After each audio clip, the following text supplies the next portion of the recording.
അപ്പോൾ ക്യാൻറ്റീനിൽ പോകണ വരെയാണ് ആ വീഡിയോയിൽ ഇട്ടിട്ടുണ്ടായിരുന്നത്. അപ്പോൾ ക്യാൻറ്റീനിൽ പോയിട്ട് ഞങ്ങൾ ചായ കുടിച്ചു. പിന്നെ വർത്താനമാണ് മെയിൻ. എവിടെ ഇരുന്നാലും വർത്താനം പറഞ്ഞുകൊണ്ടേ ഇരിക്കും. പിന്നെ ഞങ്ങൾ കോളേജിൽ കൂടെ നടക്കാമെന്നൊക്കെ വിചാരിച്ചു. അപ്പോൾ ഇതൊക്കെ എൻ്റെ ഫ്രണ്ട്സാണ്. അപ്പോൾ വീഡിയോക്ക് പോസ് ചെയ്യാണ് ഇവരൊക്കെ.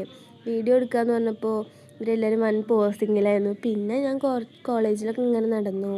അപ്പോൾ അതായിരുന്നു ഞങ്ങളുടെ ഡിപ്പാർട്ട്മെൻറ്റ് എന്ന് പറയുന്നത്. പിന്നെയും ഇങ്ങനെ നടക്കുന്നതായിരുന്നു പണി, വേറെ പണിയൊന്നും ഉണ്ടായിരുന്നില്ല.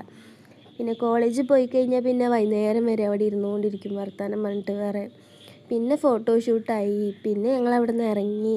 അപ്പോഴും വർത്താനമൊന്നും കഴിഞ്ഞിട്ടില്ല. പിന്നെയും നിന്നിട്ടും ഇരുന്നിട്ടും ഒക്കെ വർത്താനം പറയുന്നതായിരുന്നു. ബസ് വന്നിട്ട് ബസ്സിൽ കയറി ഇരുന്നിട്ടും വർത്താനം തന്നെ. ഞങ്ങൾ 5 പേരും ഒരേ സ്ഥലത്ത് തന്നെ ഇരിക്കുള്ളൂ. അപ്പോൾ വരുമ്പോഴാണ് ആനേനെ കണ്ടത്. അപ്പോൾ ആനേനെയും വീഡിയോ എടുത്തു. പിന്നെ ഞങ്ങൾ ശ്രീകൃഷ്ണനെത്തി പാരാമൗണ്ട് കയറിയിട്ട് ഒരു അവിൽ മിൽക്ക് കുടിക്കാൻ വിചാരിച്ചു. അവിൽ മിൽക്ക് കുടിച്ചിരിക്കുമ്പോൾ കുറേ ടൈം അതിനും പോയി. പിന്നെ ഞങ്ങൾ നേരെ ബസ്സിൽ കയറിയിട്ട് വീട്ടിൽ പോയി.